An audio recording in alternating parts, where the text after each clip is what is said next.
We welcome in Jeff Paterson, our Canucks reporter of Rinkwide Vancouver, after a winning weekend, but yet another weekend packed with intensity, suspicion. We were sitting there on the edge of our seats when that big deal was going down, Jeff. We'll start there before we get to the games at hand. Where were your thoughts, emotions? What did you make of the weekend that was in the big Colorado-Carolina trade where Vancouver apparently finished bridesmaid again? Well, first, let me just say, I always enjoy joining you on Mondays because we all bask in the glow and glory of a Saturday night Canuck victory. It's becoming automatic pretty much, right? Like, Saturday, here they go. And usually it's Quinn Hughes leading the way. He did in Toronto. He did at home against Edmonton and the other night against Washington. But yeah, back to Friday. I mean, I was like everybody sitting down to a Friday night meal and thinking that the weekend was upon us. But hockey GMs had other ideas. Look, I love trades. I've always said nothing gets the hockey world talking like trades. We don't see the old hockey trade nearly as much as we used to with the salary cap and all the complications that go along with that. But that's some big time movement, and interesting that the Carolina Hurricanes for a second straight year have, addressed what they think is their perceived need, gone in for probably the best winger available. We'll see if it's enough to put them over the top. Good organization, well run, well structured, but they've come up short way too often in the playoffs, and we'll see what happens here. But as far as the Canucks were concerned, were they just used? Were they sort of a third party in all of this? Well, obviously Chicago turned out to be the third party, but I mean, depending on who you listen to, but it certainly sounds like this thing was close to getting across the goal line as far as the Canucks were concerned. Didn't happen, and obviously the players they had leading into the weekend, well, they've still got them all here as they head out on the road for 3. Well, there's some suggestion that the Carolina package for Rantanen and Paterson were similar, right? Natchez, Drury, some draft picks. Is that something that would tickle your fancy with Paterson if you're moving him? Well, it doesn't address the need at center, really, for the Vancouver Canucks in terms of high end. Leaves a gaping hole. Now, the Elias Pettersson, the forward, now we have to distinguish because there's the two of them. But the one we're talking about, EP40, obviously isn't lighting up the National Hockey League, but still the hope is that at some point he'll return to the form that he has shown earlier in his career. And so adding a big-time scoring winger, sure, and this is a team that can use help offensively at all positions right now. But no, I mean, I think that would be somewhat underwhelming. If that could have been the return on a JT Miller trade, I've got a little more time for that discussion. But I think if they are intent on trading Elias Pettersson, you are hoping that they absolutely knock it out of the park. And I don't think that the return on that deal would fit the description. What are the young pieces in Buffalo, Jeff? Could you see a fit there with Elias and some of those young guys in Buffalo? I mean, it's so hard hypothetically because, yes, there are a number of pieces there, but can you put together a puzzle that makes it worth your time if you're talking about dealing a 26-year-old that's been a 102-point guy? I don't know. I mean, I guess I thought the Sabres were going to blow it up when they lost 13 in a row. They didn't. They've sort of stabilized, but clearly they're not out of the woods. And so, am I surprised to hear that the Sabres are kicking tires? No. Because that does feel like an organization that is going to have to do something here to, just shake things up. What they've got hasn't been working for them for the better part of a decade now. We know that. So, I mean, look, I've got some time to kind of parse the Sabres roster and depth chart and try to figure out if you could put together a package. But in the here and now, it doesn't feel like anything is imminent there, so we'll see where that goes. But again, the Canucks have been so far down this trade road now in consecutive weekends that this idea that, win over Washington, or, if they can start to string some wins together, or if Miller and Pettersson are around and they get to the Four Nations and somehow, they're motivated and dialed in for the Four Nations, does that change the conversation? I don't think it does. I think this management has expressed its desire basically by getting this far in the trade discussions on one or both of these players. I just can't see them reeling it back in at this point. Yeah, I agree. I don't think so either. And just to your point on Buffalo, I think it would have to start with Cousins and Byram. That would be the two players that would have to start. I know the Canucks have had some interest in Tage Thompson, but I don't really think the Buffalo Sabres are going to part with their best player other than Rasmus Dahlin. Jeff, let's get to tonight. The Canucks and the St. Louis Blues to kick off their road trip. At some point on this trip, they're going to have their full, healthy roster, but it won't be tonight. Let's start with Kiefer Sherwood. What do we know there? Yeah, not traveling with the team to start this road trip, but Rick Tocchet said after practice on Sunday that they hope that he could join out on the road. Now, it's only a 3-game road trip, and if he's not going to St. Louis, that narrows the options pretty quickly. Remember, of course, only one trip to Nashville for the Vancouver Canucks all season, and I'm sure that's a game that Kiefer Sherwood had circled on his calendar when he signed with the Canucks. He's done the going back against former teams thing before, so I don't know how much intrigue, but with one trip to Nashville, you'd think that he wanted to be a part of that. So I've seen him around the hallway at Rogers Arena both days, Saturday and Sunday. On the weekend, he's there. He's alive.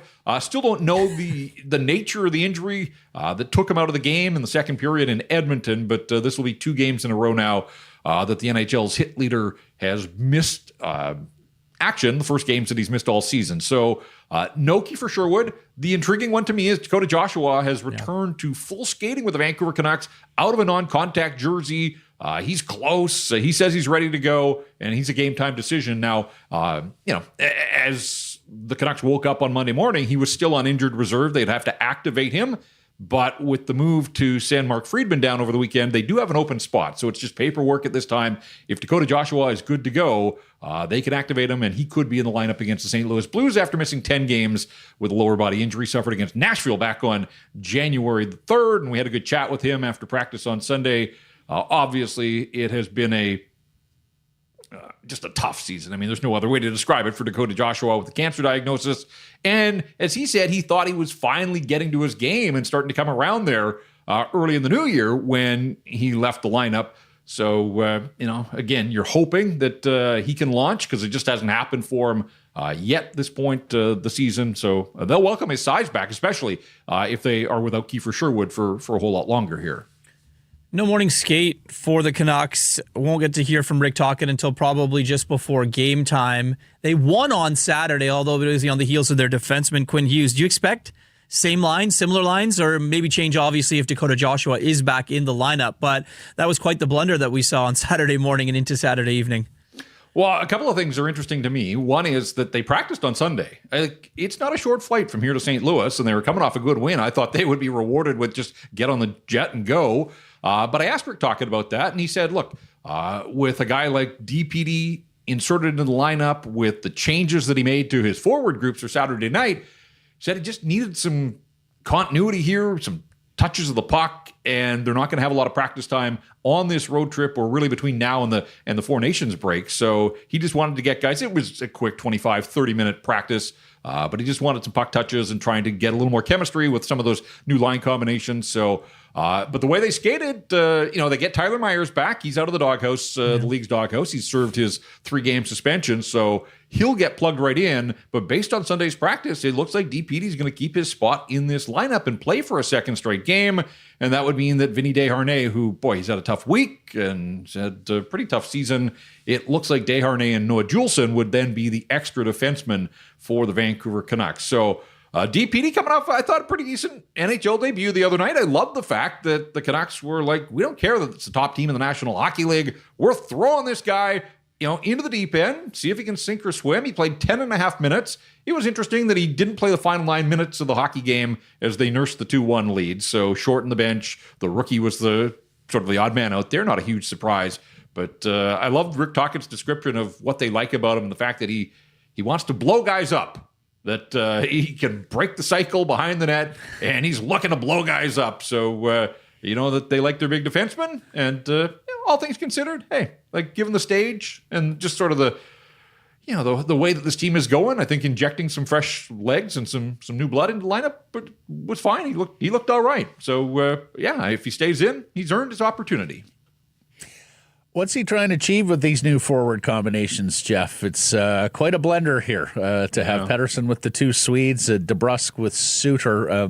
What's What's the mindset there? What's he trying to achieve? Well, I think it's as simple as this, Matt. In the last 5 games, they've scored 10 goals, and 6 of them have come from defensemen. Quinn's got 5. Phil Hronek scored with the clapper the other night in Edmonton. So 60% of their offense in the last 5 games has come from the defense. So it wasn't working the way they were going. I do think, there's an element of the blender effect. There's also throwing something against the wall here and hoping it sticks. And, the all Swede line, they're on the ice for both of the goals that the Canucks scored. Linus Karlsson standing his ground in front of the net, I thought was part of that first goal for Quinn Hughes, that he's running a bit of a screen in front of the net. Elias Pettersson was doing that on the second one. So, they're not lighting up the scoreboard, but doing some of those small things that do contribute to offense. There's some curious choices there. I mean, we've talked about how quiet Pia Suter's gone, and he's centering your leading goal scorer in Jake DeBrusk, who is as cold as he's been since the start of the season. That seems like a bit of a strange combination, that somehow those two are going to come together to bump each other's slumps. But, it hasn't been working on so many fronts. And if, I was looking this morning, because Irv pointed out on Saturday that, Quinn Hughes doesn't just lead the Canucks in scoring. He leads the Canucks in scoring by 21 points. He's got 54 points. JT Miller is their highest scoring forward with 33. I looked at it this morning, guys. Every other team in the National Hockey League has a forward with more points than the Canucks' highest scoring forward. These are just things that you would never have thought at the outset of the season. And when you see Quinn playing at the level that he is, it's impossible. How has that not rubbed off? Just pass him the puck and you're going to get points. But yeah, I mean, every team in the league has a forward with more points than JT Miller does. That's astounding. Lastly, Jeff, from me, but Woodley saying that the goalie coach community is hearing Demko's name out there. This guy seems to think it's everyone but Hughes is available, full team makeover. We asked about it on a poll question last week. What do you think? Is it possible that we're going to see the first few steps here towards a full team makeover around Quinn Hughes? Sure, I think it's possible. I do think that pretty much everything is on the table. And look, Thatcher Demko had his 4-game run last week. It didn't go so well for him or the hockey club. And Kevin Lankinen was really good against Washington, a relatively low-event game, but gives up the 1 goal. And even at that, it was a little bit greasy there. He thought he had the puck and it scored it free. Had to make some saves. Ovi had 7 shots on goal, wasn't able to add to his total and take a step closer to catching Wayne Gretzky. So Kevin Lankinen came through. Outside of Quinn Hughes the other night, and we've said this a lot of times through the season. It's Hughes and then it's Lankinen, and they have been easily the 2 best Vancouver Canucks. So Rick Tocchet wouldn't cop to a starter the day before a game, so after practice on Sunday, but it was suggested to him that maybe it was time for Lankinen to get a bit of a run here, and he certainly didn't disagree. So I think we're all expecting that it's going to be Kevin Lankinen against the St. Louis Blues. If the Canucks come through and magically somehow string back-to-back victories together going into Nashville. We talked about Kiefer Sherwood. The same thing would apply for Kevin Lankinen, although Lankinen and the Canucks have lost twice to the Nashville Predators already this season. So, maybe the third time will be the charm there. But whatever the case, if it's Lankinen's net now in the short term, I'm not here to say he is absolutely, the number one, no questions about it. But I will say they're at a point now where they need every victory, every point they can get. I think it has to be win and you're in. And so coming off the performance against Washington, I think you keep the net. If you deliver, I think you keep the net. You get another chance in next game out. Yeah, and of course, if they are looking to move Demko or people are calling on Demko and they are getting an audience there, then the questions about Lankinen and extension, I think, will only get more pronounced as this season marches along. Great stuff, Jeff. We'll be watching, listening on Rinkwide later today. It's a big weekend, a big week of Canucks hockey with the road trip and the 3 early starts. So thank you for this, and until later in the week. Can I have my co-host back for Rinkwide? You can have your chair back too for Rinkwide. Yeah, we're just keeping the studio warm for you here, Jeff. Very chilly morning here in Vancouver.